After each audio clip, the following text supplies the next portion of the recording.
Good morning! For sure, nagustuhan mo yung 7 accounts. At na-amaze ka sa pwedeng kitain kapag naka 7 accounts ka. Pero what if gusto mo mag 7 accounts pero kulang ka sa budget or kulang yung pera mo? Pwede ka mag-start muna as 3 accounts. Paano po yung preparation kapag naka 3 accounts ka? Ang itsura niyan parang ganito. Example, ikaw to, U1, U2, U3. Bakit ganyan? Para pagka merong mag-join sa'yo, pwede mo na agad silang ilagay or encode. Now, the good news is, kapag may nag-join sa yung dalawang downline, pwede mo na silang ilagay sa left and right ni number 3. Bakit kailangan ganyan yung positioning or preparation?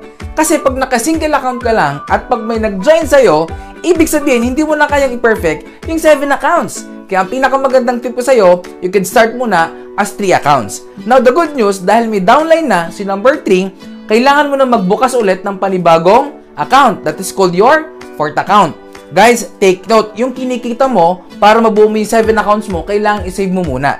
The good news, dahil merong 4th account ka na, pwede ka na maglagay ng another 2 downlines. Yung dalawang downline na mag-join sa'yo, ilalagay mo naman sila as left and right ni number 4. Tanong, kikita ba si number 4? Yes, magpe-pairing. Pati sa number 2, kikita rin. Again, yung kinita, wag mo nang gagastusin, i-save muna para makapag-open ka uli ng mga accounts. The good news, dahil meron ka ng 4th account, ang next step naman, pwede ka na magbukas ng 5th at saka 6th account mo.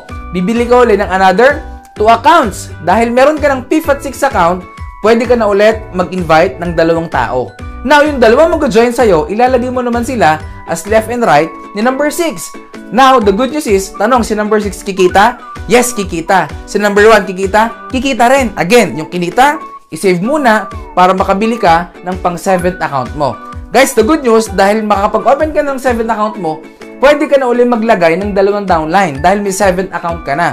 The good news, kapag nilagay mo yung 2 downline under the 7th account, kikita ba 7th account?